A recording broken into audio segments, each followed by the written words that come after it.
Welcome to the Capitalist Death Parade with your hosts Joy Marie Mann and Josh Radio Hedge, a podcast where we discuss the dystopian hellscape of capitalism that we call home. Oh my God, hi, I'm Josh Radio Hedge. And I am Joy Motherfucking Marie Mann. And oh my God, it's the Capitalist Death Parade, y'all. And what a week it's been. It's been like 3 years since the last week. Essentially.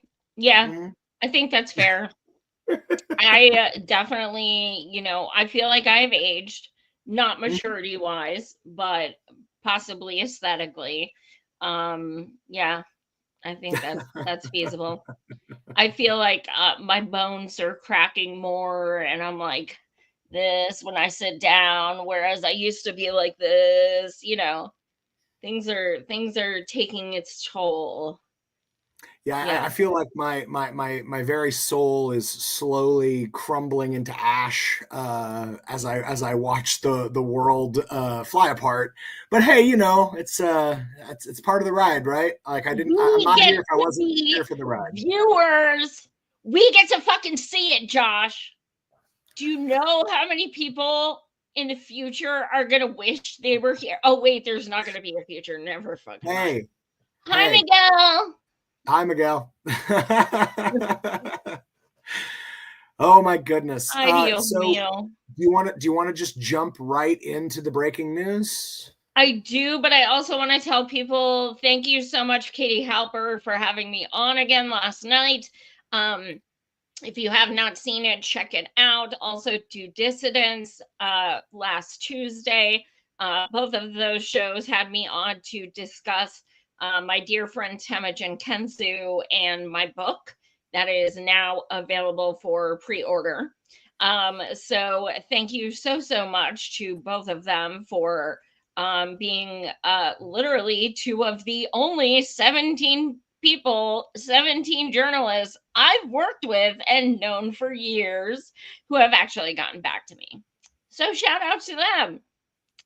Yes, let's begin with some breaking news about this motherfucking trash bucket. Yeah. So I don't know if you guys heard, Israel announced this morning at a joint press conference with Trump that they're withdrawing from the UN Human Rights Council. However, this seems to pair up perfectly with the video. So shall I go ahead and pull that up? Yeah, that's also that's what this is from, is that video. Yeah. So let's take a look, and then you'll get to see it's not just Israel pulling out. Yeah, it's also us. And I'm also pleased to announce that this afternoon, the United States withdrew from the anti-Semitic UN Human Rights Council and ended all of the support for the UN Relief and Works Agency. Yeah. So, it is us, but that's why Israel is allowed to do it, because it's us. So, I mean, this was coming, and you know what, to be quite honest, and I'm not saying this isn't a big deal, because it's a big fucking deal, but the UN has proven they have absolutely no power, and much of them have no fucking backbone. And they haven't been doing shit to make sure that aid is actually getting in. Biden squashed UNRWA funding, and nobody really paid attention to that. UN has been very lax. There's one person from the UN who really comes out and speaks, and speaks unapologetically. A lot of the other ones are just very hush hush, or they are maybe behind the scenes Zios. I'm not sure. However, the UN, as we all know, has been deflecting to the ICC and ICJ, which is frustrating because now the ICC and ICJ, of course, have no power over the United States, because we've been the ones under Biden who have been saying, if you do, in fact, give that arrest warrant to Bibi, we will literally send our troops in and arrest all of you trying to arrest Bibi. So, I mean, UN has no power. It has no power. Is it still fucked up? Absolutely. Is it a good thing? No. But But Joy, why does it have no power? Because of Biden. Well, not just Biden, but I'm saying it's like it's every single time the UN tries to do anything, it's always Israel and America that veto. It's like it's their job. Their job is to basically make the UN they allow it that way. I mean, the United States is as Claire Daly says, the United States is the world's bully. Yeah. It's always been that way. Mm-hmm. But Biden set this shit up to give Trump these slam dunks. That does not excuse Trump for being an absolute. I'm not going to say what I was going to say because they'll take my stream down. It was some. Okay, no, I'm not even going to spell it because it's bad. Just tell me later. I have to know. It was something. No, later. No, it was like a dumpster. Ah, I see. Yeah. Okay. Because I just needed something vile. Yeah.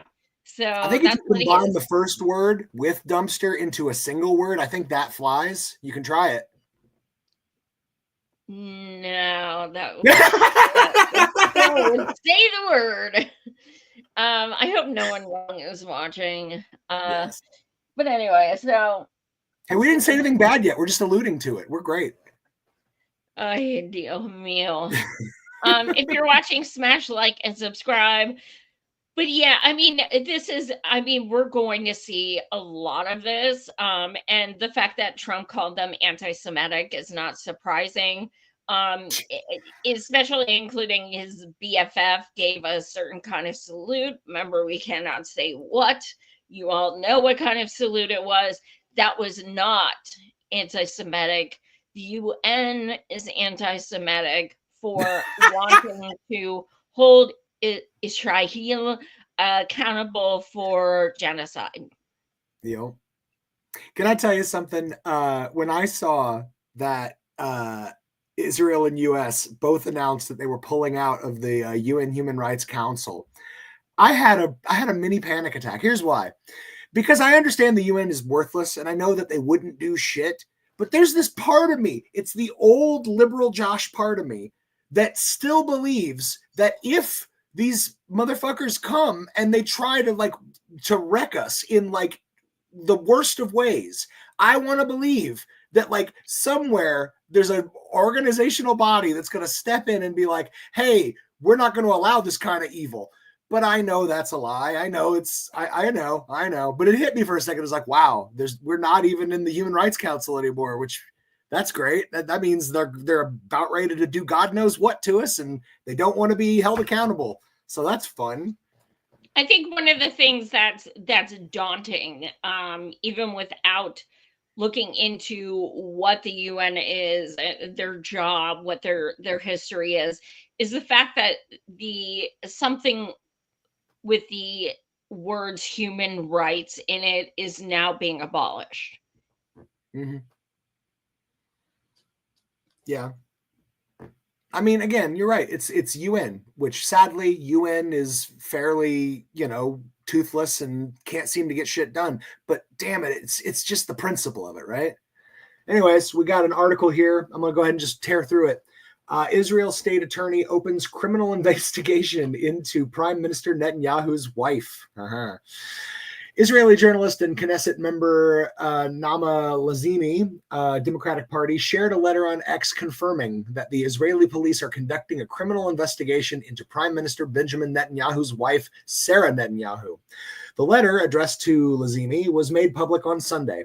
In the letter, the state attorney's office responded to Lazimi's demand to open an investigation against the prime minister's wife, revealing that an investigation has been in process since December 26th. The investigation is being conducted by the National Police Force with the assistance of the Cyber Department of the state attorney's office. The letter revealed that the investigation was opened shortly after an expose by Israeli Channel 12's Uvda News program. The Uvda report revealed Sarah Netanyahu's history of threatening witnesses in her husband's criminal prosecution, as well as threatening and inciting harassment against left-wing politicians. According to the report, Sarah Netanyahu instructed a middleman politician, Hani Blivis, to threaten the state attorney who was prosecuting her husband, calling him and the witnesses of the prosecution scum. God, this all sounds so familiar. She also allegedly incited a riot against her bereaved leftist neighbors, the Farkash family, for hosting protesters in their home, and told Blivis that they must condemn the disgusting Farkash family. We must respond to the terrible things they do. When reminded that they were grieving their son's death, Netanyahu reportedly stated that she was not stupid and she knew that their son had been killed fighting for Israel in the Lebanon conflict. Originally, the police dismissed Uvda's investigation as mere gossip, and though Netanyahu's office did not comment on the investigation, his political party, Likud, sought to discredit Uvda. They commented that Uvda is not a journalistic program, but a tool to eliminate the right-wing government, using lies, recycled information, and anonymous testimonies. Prime Minister Netanyahu faces corruption charges in 3 cases and stood trial in December of 2024, where he denied his culpability, claiming that the charges were planned by Israeli media. He's also targeted by the International Criminal Court for alleged war crimes and crimes against humanity during the war in Gaza. So this is something I really haven't seen anyone really posting about, and which is really surprising because it's not just, when I first saw it a few days ago, I'm like, oh, let me guess, it's taxes or some shit. But the fact that Israeli government, okay, is onto her for making threats and stuff. It's her own state that's doing it. Yeah. That's shocking. Like, legit, it's shocking. I mean, it shows you that the balance is shifting. Netanyahu's losing his sway. He just is. I mean, he's still got a good amount of the people, but he's losing people's confidence, and that's just a representative of it. Well, we are seeing more. I mean, for well over a year, there's been protests actually over 2 years. There's been protests in the settler state of Israel for against Bibi. They hate him. It's not about Palestine. They've hated him way before then. And they know that he's a right-wing fascist who was due to be kicked out election time. That is way past due.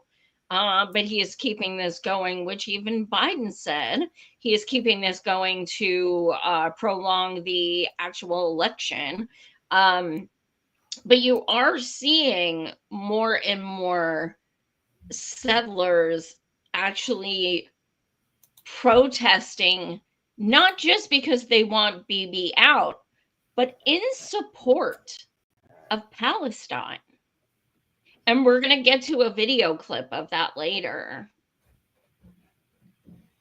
No, it's funny. When I saw the news about it, my first thought was, I wonder if Netanyahu will have to pull a coup like they did in South Korea for that prime minister's wife.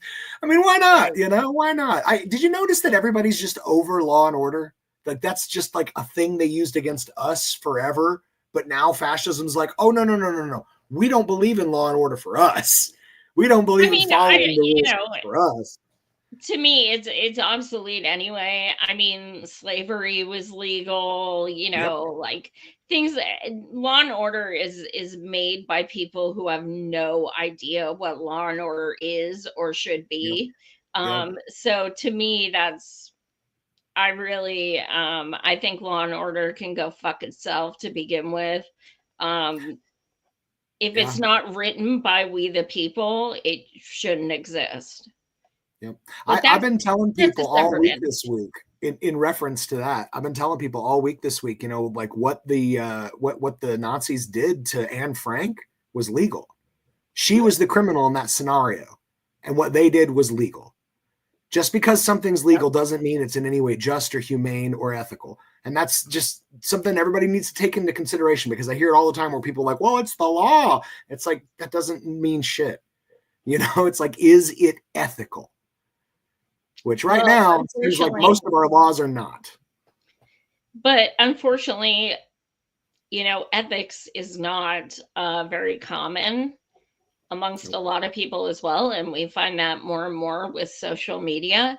So it's not, this kumbaya utopian thing where we can say we don't have laws in order because everyone has empathy. Everyone has this sense of right and wrong, and it's the same right and wrong. So basically, if you're tyrannical or you take money from other interests, or you're fascist, or you're a representative of any kind, go fuck yourself, I guess. I don't know. Yeah. Pretty much. I mean, let's not forget, it's because she was a cop that Kamala didn't get a single delegate in 2020. Not one. Mm-hmm. It's because she was a cop. Like, and that's, I don't know. Anyway. Yep. Let's jump to the next video. Let's continue on our Israeli shit show theme. What kind of civilized Western democracy puts people through these checkpoints where they spend hours trying to get to work, or children spend hours trying to get to school, or women in labor spend hours trying to get to a hospital? What kind of civilized Western democracy gives certain ID cards only to specific religious groups of people, and they do not allow them to vote? What kind of civilized Western democracy puts one group of people through a military legal system and another group through a civil legal system? What kind of democracy can arrest somebody indefinitely without giving them a reason for their arrest, without letting them see a lawyer, and for children that they arrest without letting them see their parents? What kind of civilized Western democracy does not allow certain people to walk on certain streets? What kind of civilized Western democracy only allows certain groups a limited amount of water and make it illegal to collect rainwater? What kind of civilized Western democracy can come into your home, kick you out, demolish your home, make you homeless, and give your land to somebody else? What kind of civilized Western democracy can cage in over 2 million people, not allowing them to go in or out? I'll tell you what kind of democracy. Israel, because they are the furthest thing from a democracy we have ever seen. Yep. Nailed it. No, it's crazy that we can't just call it what it is. It's not democracy. It's apartheid. Like, there's a reason that we have a whole system of measuring apartheid, and multiple groups have been taking up that cause for decades and decades because we recognize it's a bad thing. Yep, absolutely. Well, let's pull up this next one as well here. It looks like Brett's in the comment. I can't see what it says. Oh yeah, Brett says, "Evening, everyone. Free Palestine." And then he said, "They act like the victims after stealing your home, no less." Yeah, isn't that amazing? Yep. And then he also said that Israel's a theocracy of extremists. Ain't that the truth? But it's so sorry. It's so just mind-blowing because Democrats and their selective outrage. So Biden was is a bootlegger of Bibi. Okay, well, yes. But Dems are supposed to love Biden and hate Trump, but Trump and Bibi, okay, both fascist, both dictators, both right-wing, both racist, both criminal past, both, I mean, like, the amount of similarities is so hilarious, but Biden is totally cool with not only, you know, basically giving BB tongue baths. It's also cool that he gives him endless amounts of money and, you know, has everyone circle jerking around him 24/7. That's okay. But now Trump, oh hell no. Trump is siding with BB? Oh, he's a terrorist. I can't believe Trump. See, this proves Trump is racist. Trump's a terrorist. BB changed in the past 13 days, obviously. He's a different person now. Yeah. Just like Trump, when he was friends with Queen Hillary for decades, he was not racist. He did not commit SA. He was a totally different person. Then, when he ran for president, all of a sudden he turned into that person, because she never would have been friends with someone like that. Never. You know, I literally just today was telling someone the story of how I'm like, hey, you remember how Trump's like original foray into politics was when he called out Barack Obama and said he had a fake birth certificate and all that racist shit?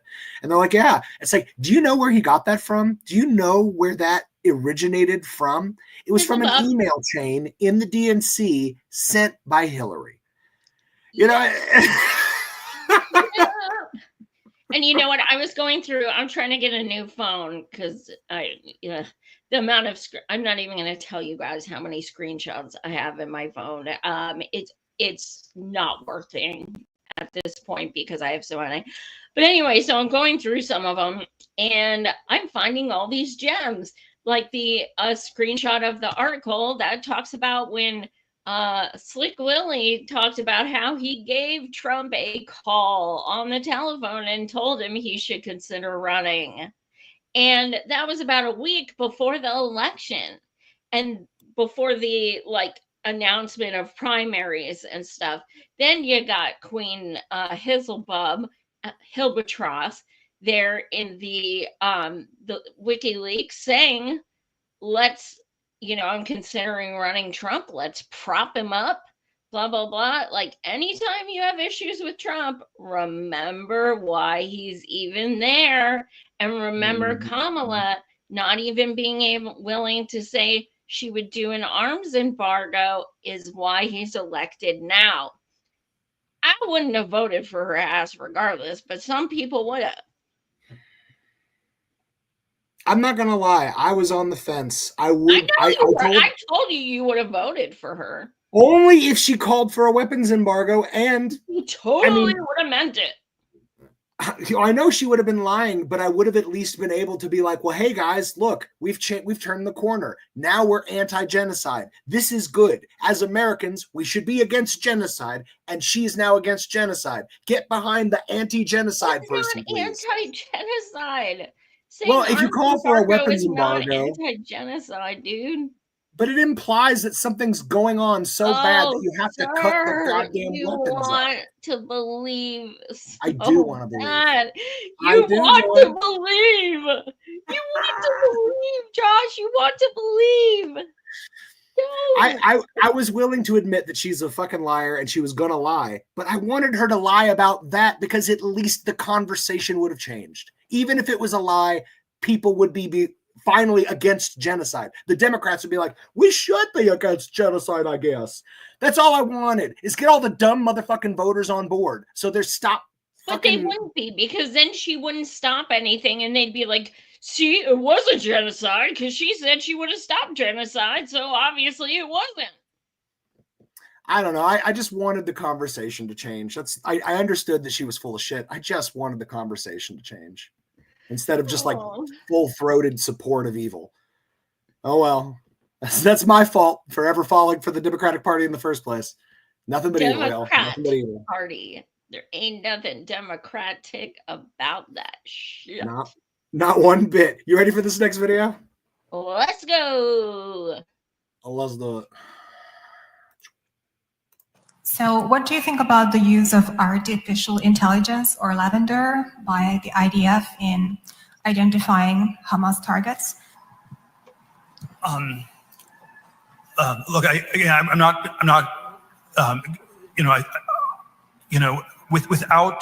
without going into all the, I'm not on top of all the details of what's going on in Israel because my bias is to defer to Israel. It's not for us to second guess everything, and I believe that broadly the IDF gets to decide what it wants to do, and that they're broadly in the right, and that's sort of the perspective I come back to.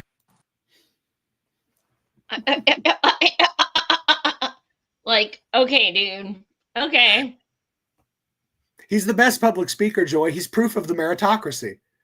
He definitely majored in speaking in Yale.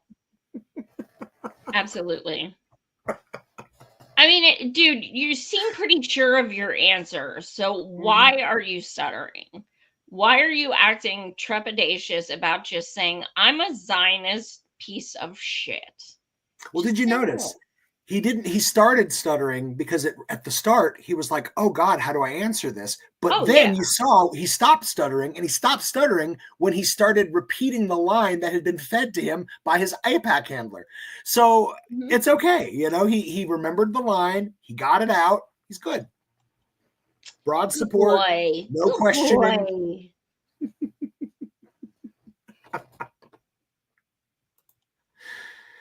Shall I pull up the next? Go for it. Let's do it. All right. What else we got here? Some more piece of shit Zionists? Well, it's MSNBC, so yes. Supporting what Prime Minister Bibi Netanyahu is doing in the United States, along with President Trump as well. But when you speak to civilians here, Israelis on the streets in Tel Aviv, they believe the Palestinians have a right to remain in Gaza. And then there are the Palestinians themselves, the Gazans. We actually have a brave group of journalists on the ground in Gaza talking to Palestinians. They're asking them about what they think, Jose. I want you to take a listen to that, and then we'll talk on the other side. Here in Palestine, all the Palestinians refuse the idea, and we will be insisted on our land. Yes. You have to remember, Jose, many of these people, these families, they evacuated to the south amidst this war. They have now walked, taken cars, gotten back however which way they were able to rubble. I mean, it is flattened in North Gaza, but they are creating homes out of that rubble because it is the community that they have historically been attached to, the mosques that they attend, the stores that they go to, the schools that they go to as well. Hence why these Gazans, these Palestinians feel so completely and utterly attached to Gaza, and why they won't leave. Yeah, and I mean, and that rubble that they are seeing, which was their homes and their schools, and was a direct consequence of Hamas's decision to carry out the massacre on the 7th of October. Now, Aaron, what is your reaction to this? And I don't know, do we call it a proposal? Do we call it a plan? Do we call it an idea? What's your reaction to it? My head was exploding when I listened to the press conference. 27 years of working for Republicans and Democrats, from the Carter administration to Bush 43. No administration that I worked for ever conceived of an idea which was more detached from reality and more dangerous. Perhaps with the exception, and that there was context here with respect to 9/11 for our invasion of Iraq and Afghanistan.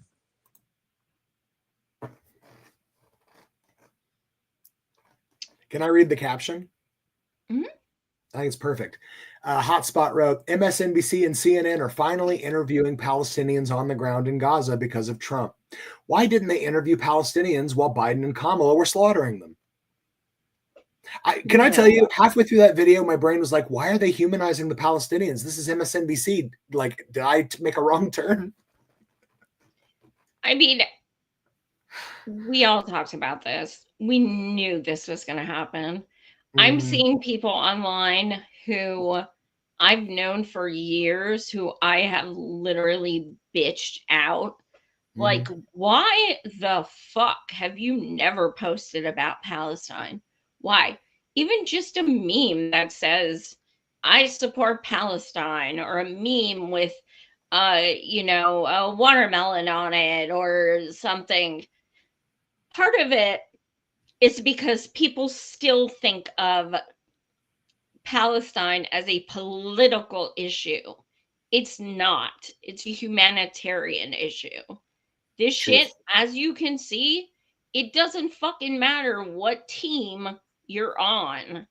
It has no relevance.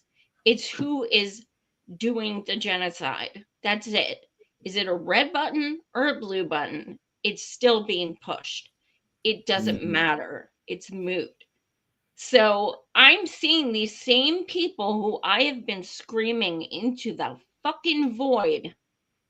And all of a sudden, I can't believe Trump is talking about going into Gaza and blah, blah, blah.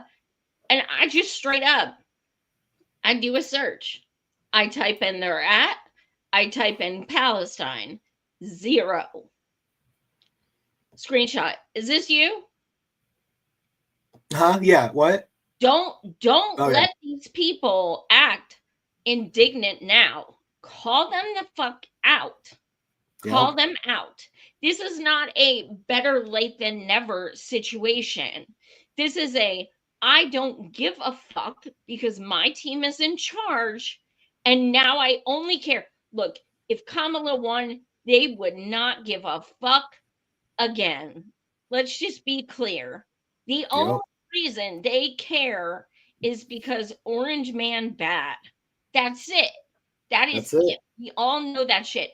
Call them the fuck out. I'll show you how I've been calling people out this week. Put the picture up I just threw up. This is by Eli Valley, who's one of my favorite political comic artists.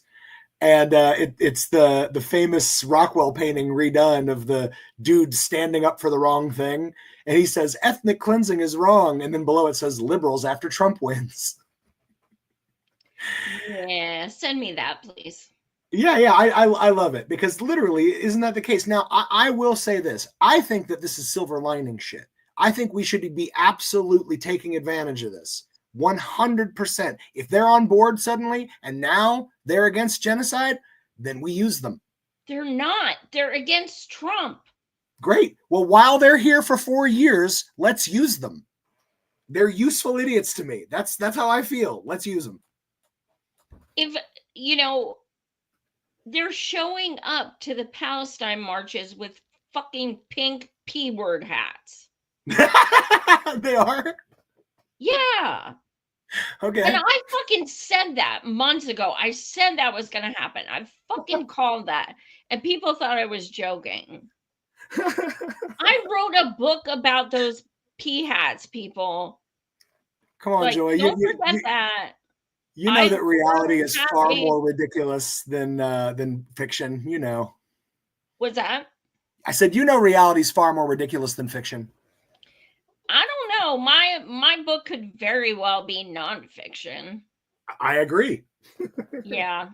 I mean, it's political satire, because we didn't want to get sued, but most of what we wrote was verbatim off shitlib tweets. Oh my God. I thought that when I was reading it. I was like, this feels like something right off of Twitter. A lot of it was practically copy and paste. A lot of it. Wow. That's why it was so sincerely awful. Because it's like you were getting that vibe of like, why would anyone think this way? This is insane. Well. Yep. No, it certainly wasn't exaggerated. A lot of it was stuff we wrote and our own jokes and everything, but some of the quotes and stuff, that was us scanning Twitter and just making fun of people. We'll come back to it later, but I got a few things about Chuck Schumer and his idiot ramblings and postings this week, but we'll come back to that. They are useless. All right. Let's get the next I haven't seen him. Yeah. You have? Oh, you're in for a treat. I hid my Chuck Schumer video at the very end for a good laugh. You're going to love it. Anyways, let's get the next video up here. Good old Chucky Two Shoes. Good old Cucky shoes. I remember when he oh God, it was 2020 and they went New York took Bernie off the ballot and people were like, we're voting for him anyway, and there was such an uproar. He ended up putting them back on the ballot, and I was like, go cuck yourself, Schumer. And I did like this entire rap, and it was, oh my God, I gotta see if I can find that. It was so fucking funny. I'm sitting there and I'm like, go cuck yourself, Schumer. What do you say? And I'm just like doing this whole fucking freestyle rap. It was so fucking funny. I haven't thought about that in years. I didn't know you had secret rap skills, Joy. You surprise me every day.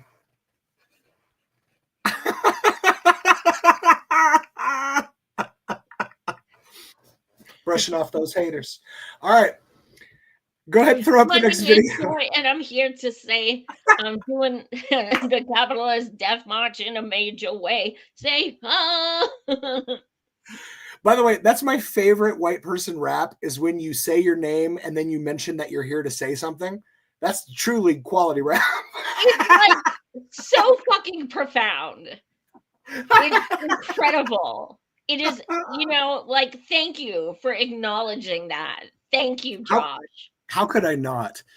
All right, let's get some Hegseth going, yeah? Hegseth?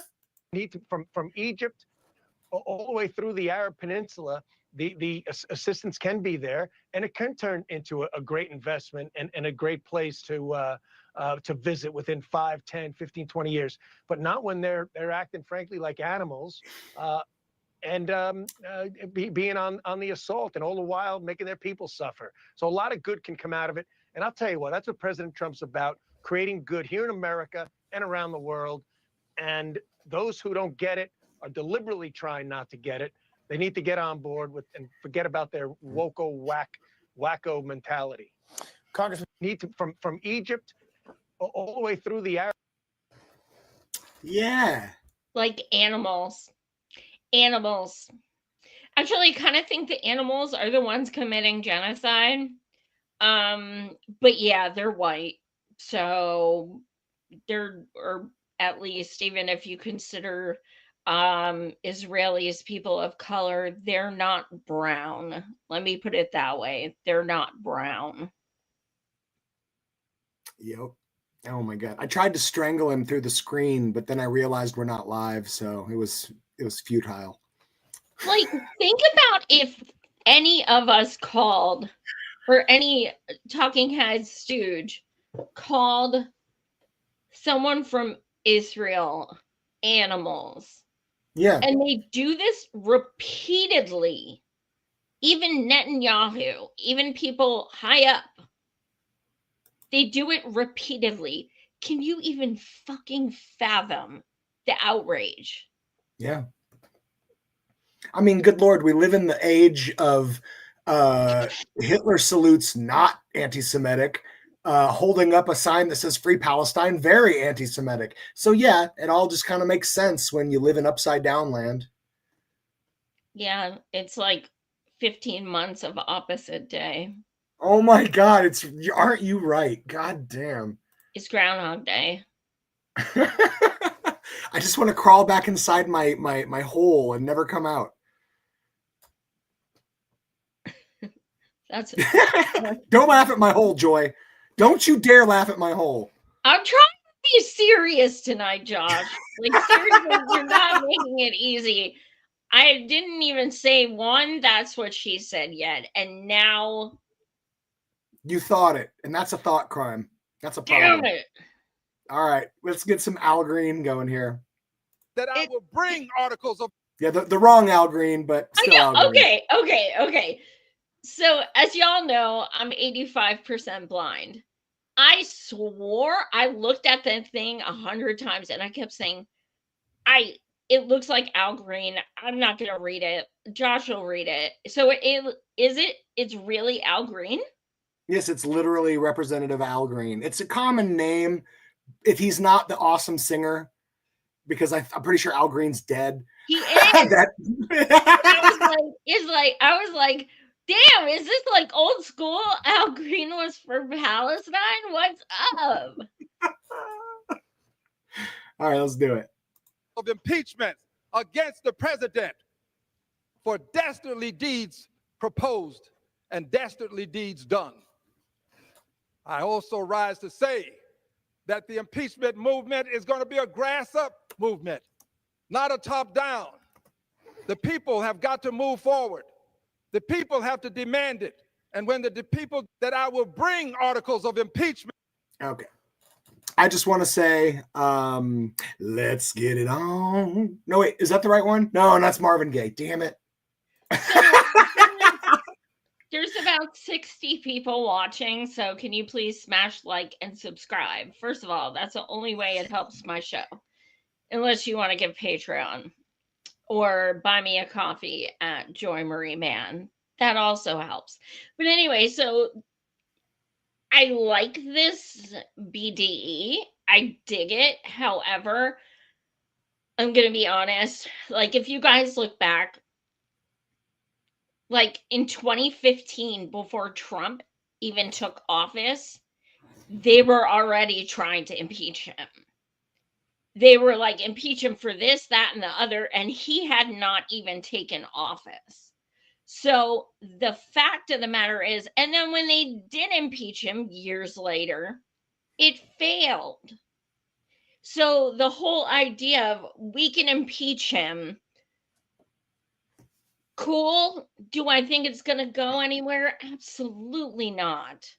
And I think people automatically go to that because it makes them feel like they have some kind of power. But people should realize that they had no power. They were going to impeach him for over 3 years. It finally happened. Oh my God, he's going to prison. There's no way. Oh my God, look at all this proof. Oh, guess what? You're innocent. Okay.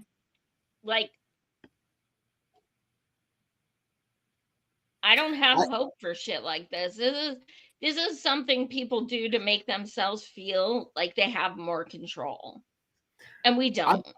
I've been trying to like let people down gently because I have a lot of people in my good people in my life that I love who are like, oh, this is great. And I'm like, yes and no. Yes, Trump is committing crimes. And yes, we absolutely should be holding him accountable.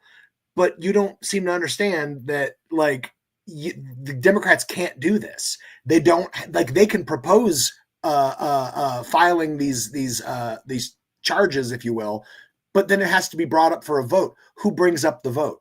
The Republicans. And then even if the Republicans voted for it, then also the Republicans would have to approve all the people for the council for the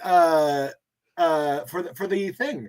I'm having a moment here. It's the impeachment. So the Democrats would have to get the Republicans to come along with them and vote with them at every stage of this. And I'm sorry, if you've not paid attention to the last 20 plus years of politics, it ain't happening. It's not happening. This is theater with good heart behind it, but it's theater. Yep.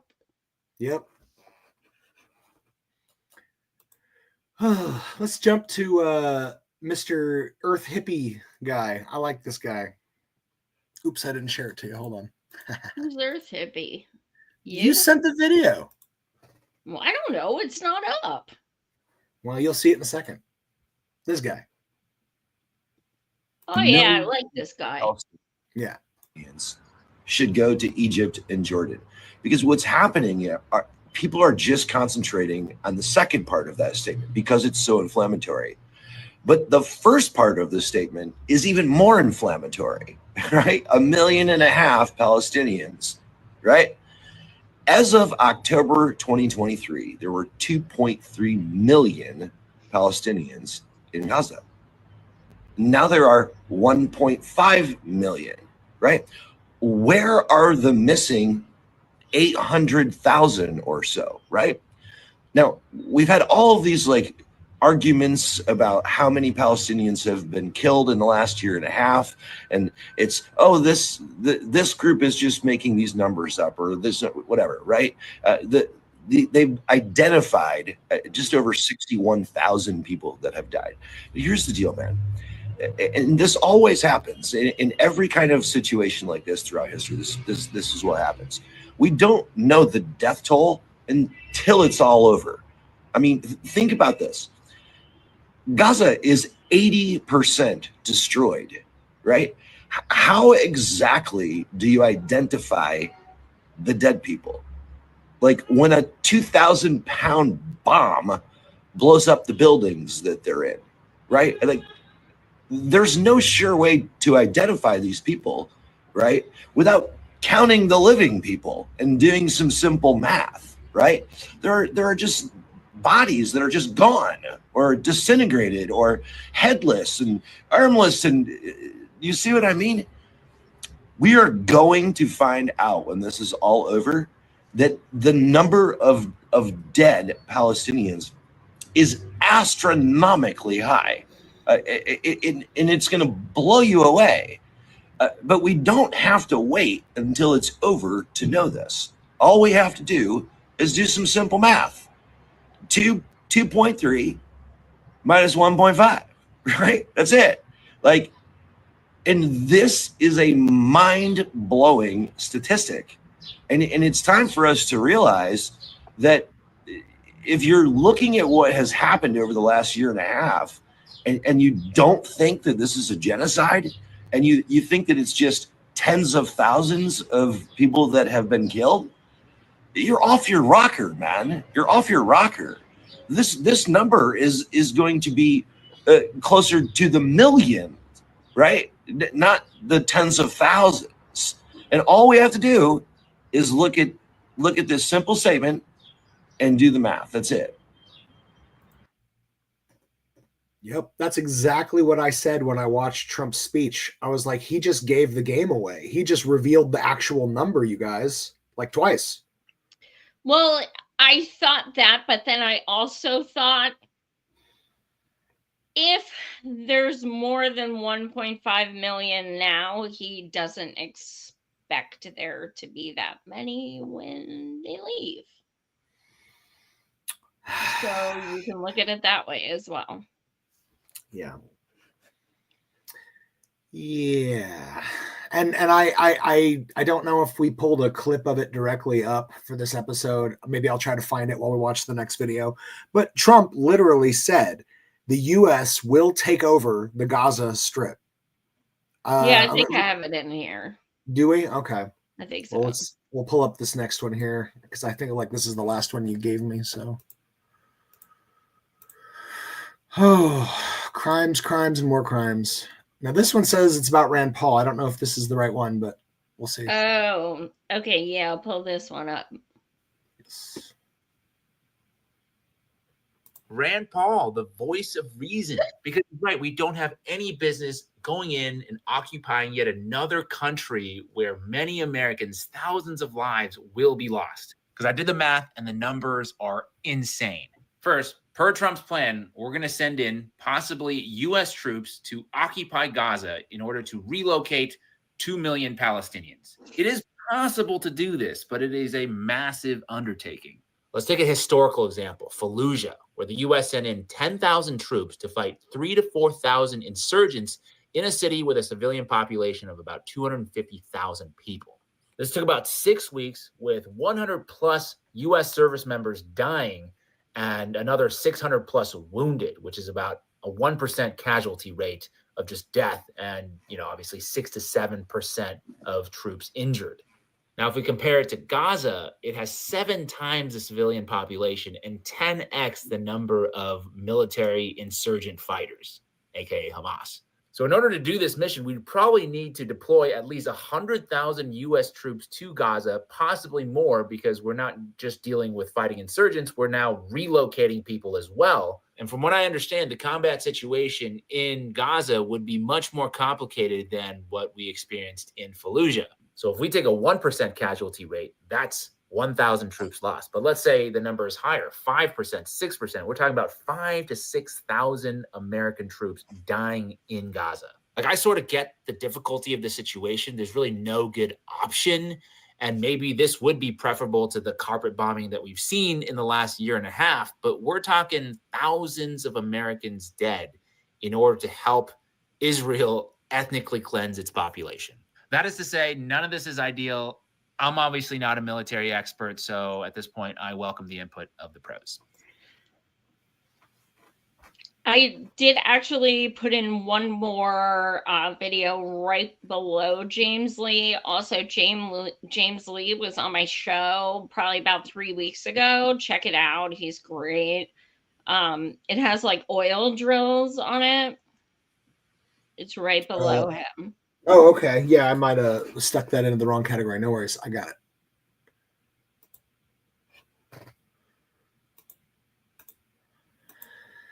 Yeah, that makes about zero effing sense, doesn't it?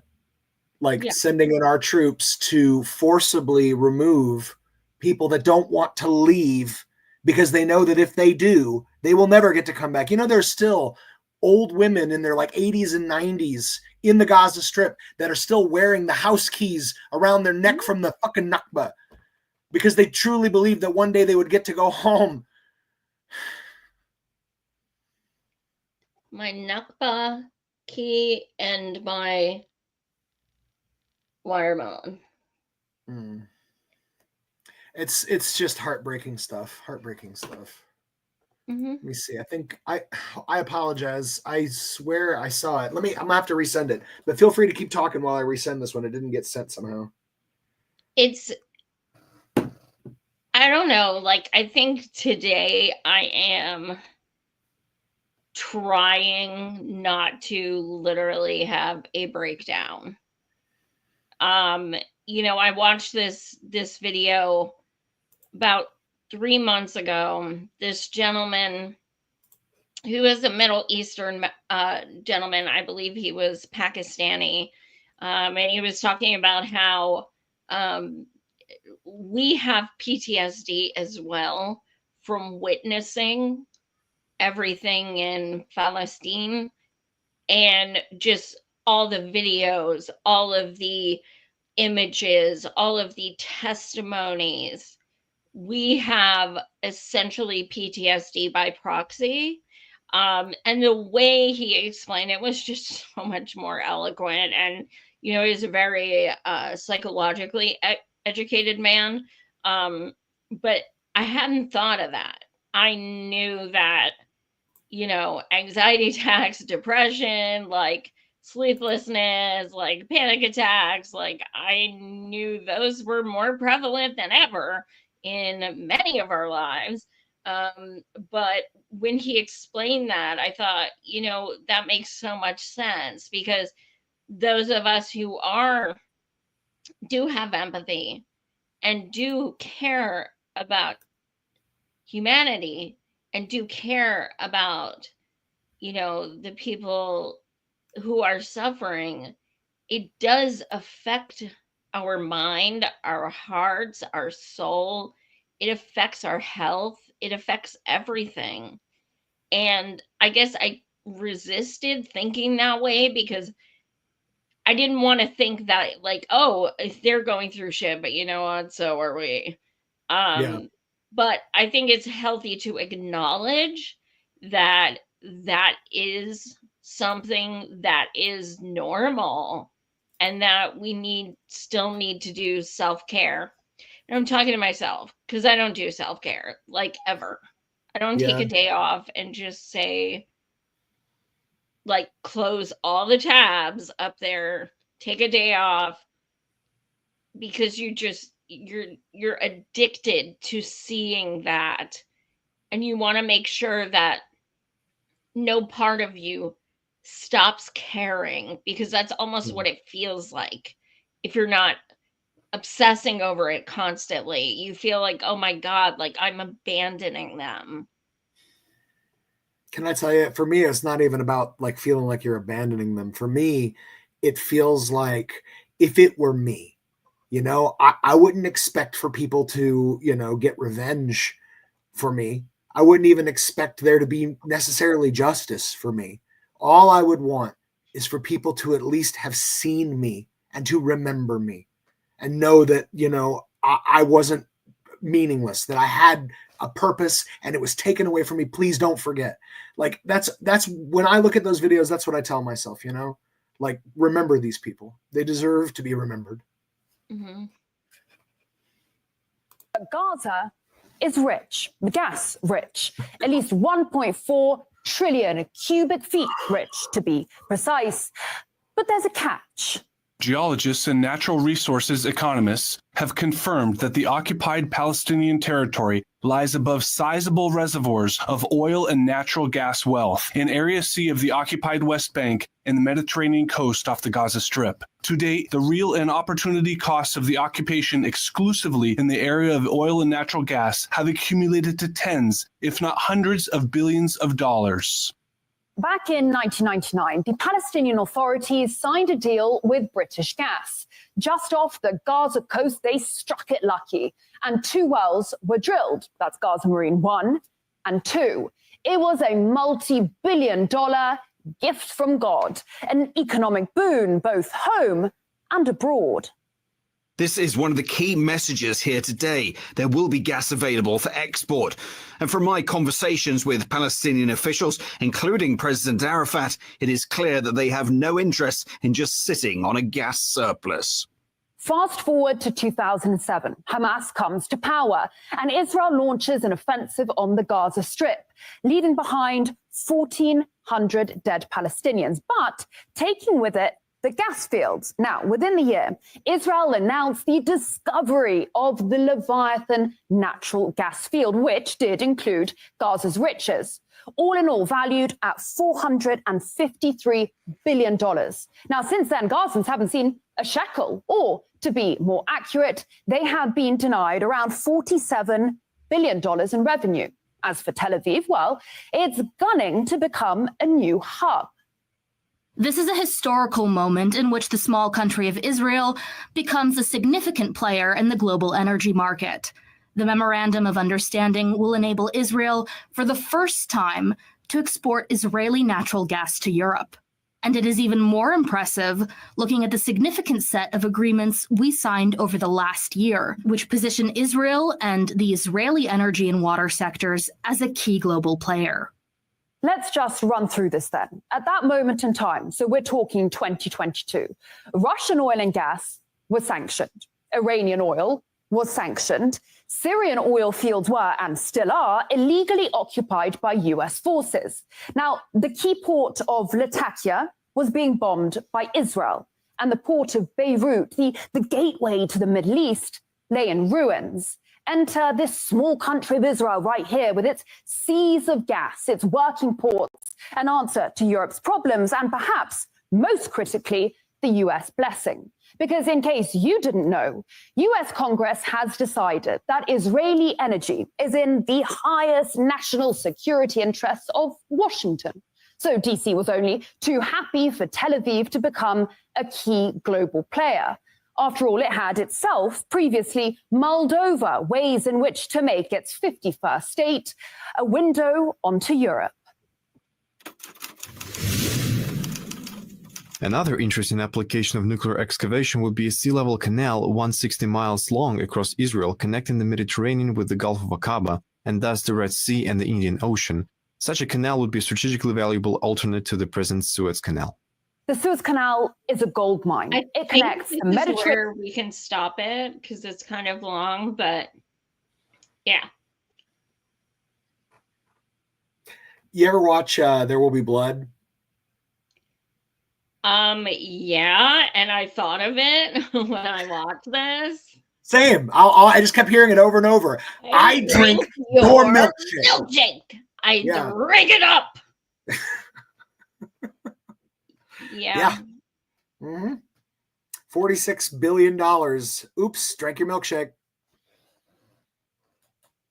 Pretty much. All right. I tell you what, I think that was mostly the end of that. Oh, no, I have some little things I tagged in. So give me 2 seconds to pull one of them up here. Beep. Do 1 second. the most important to you, because it's already been over an hour. No worries. Let me get this one here. It's just a very short article, but I thought it was pretty valid to what just happened with the announcements made. So yeah, Trump announced that the U.S. will be taking over the Gaza Strip. So this just happened a few hours ago. Saudi Arabia rejects Trump's Gaza takeover proposal.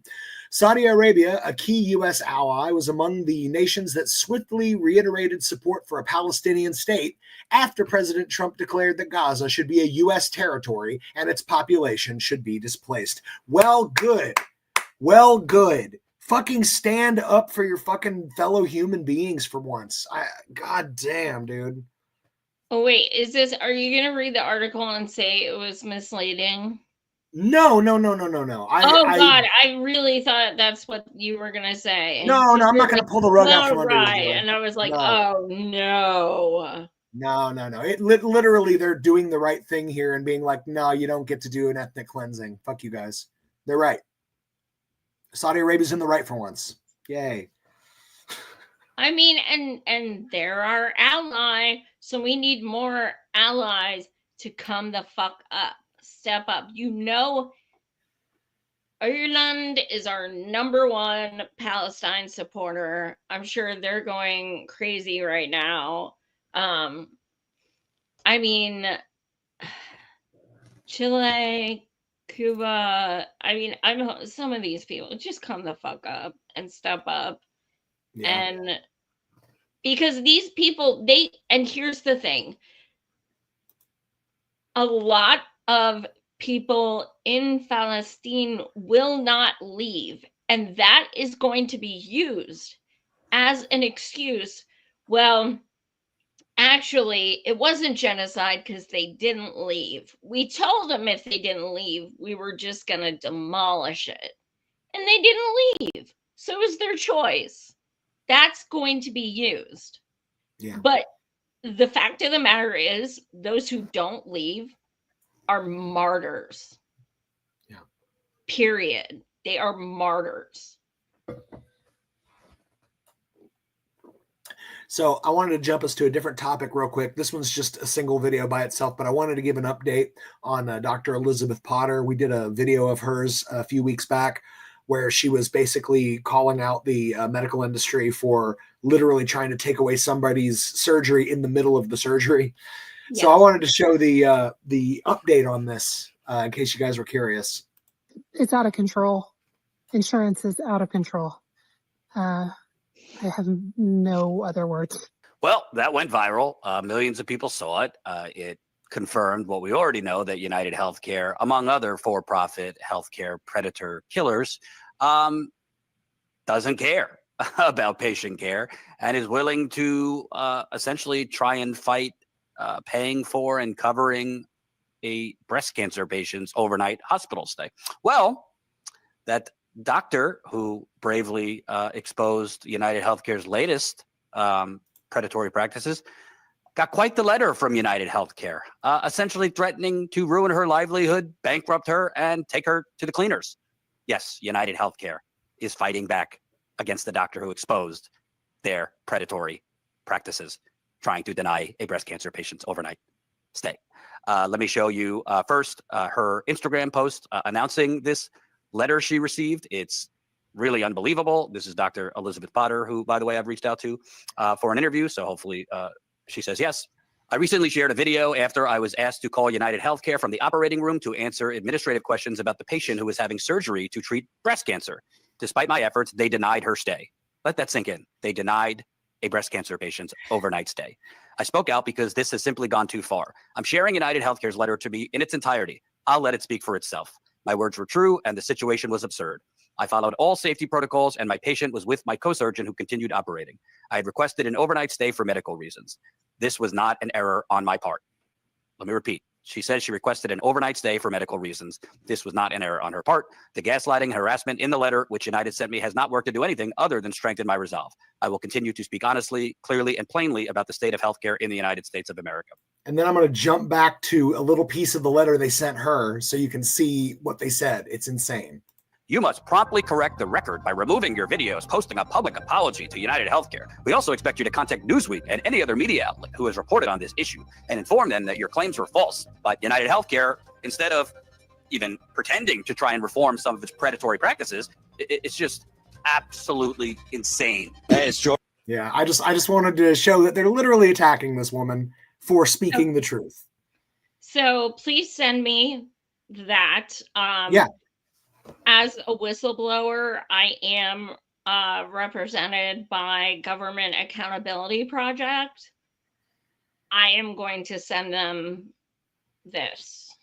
I want to see if they can help, because that's retaliatory. It's disgusting. And they're actually making it worse by putting her on. Like, ignoring it is probably better. But yeah, send that to me and I'll get it over to Gap, since they represent me, and I'll give it to Leslie. I talk to her often. She's the bomb. So honestly, I don't think these people understand things like the Streisand effect. You know, they don't get that the more that you try to shut this shit down, the bigger the story becomes. Yeah. They just don't get that.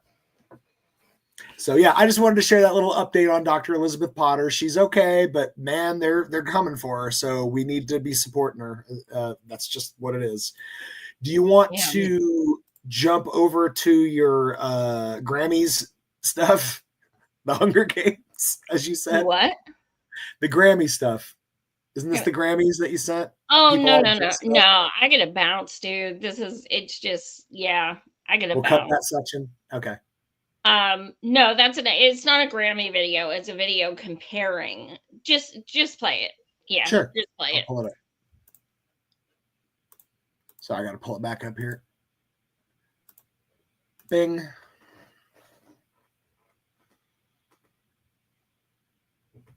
Are you coming to the street?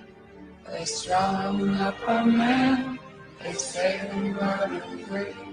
Strange things that happen to you, strange would we never admit I did not hang the tree. Are you coming to the street? And call my voice up to you. Strange things that happen to you, strange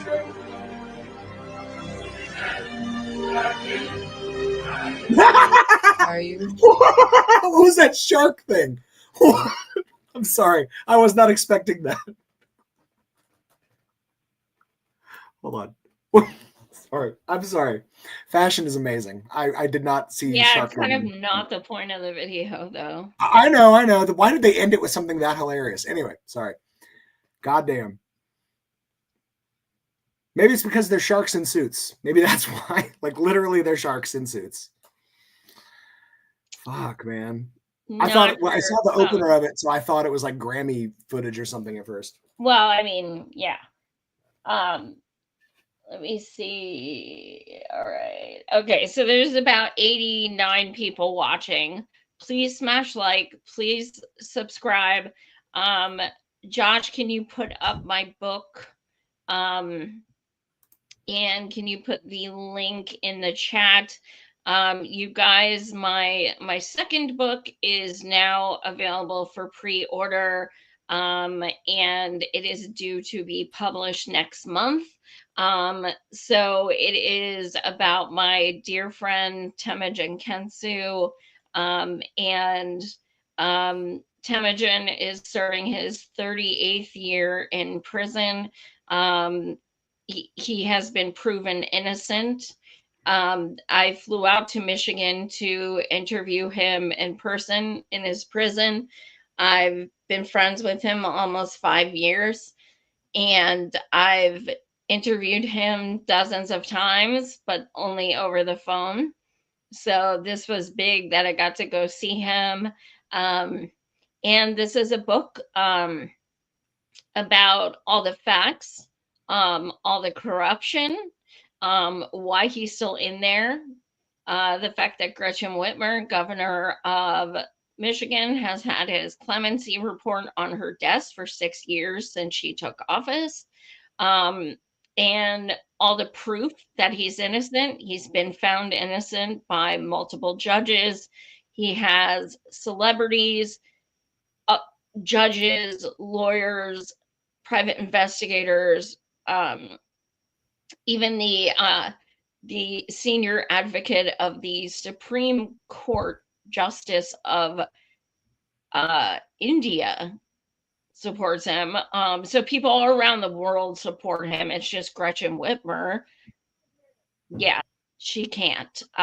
So anyway, he is 61. He has a brain tumor. He's being denied treatment.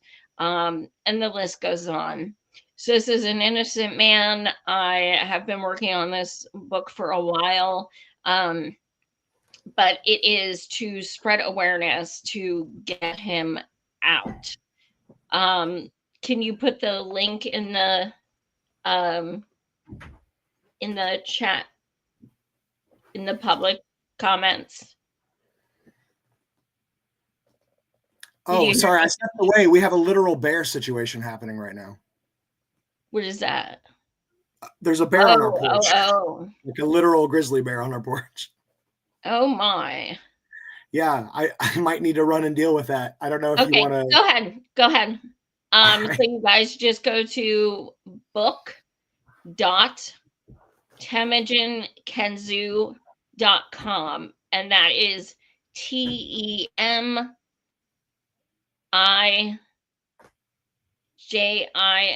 Oh my God, I can't pay attention now.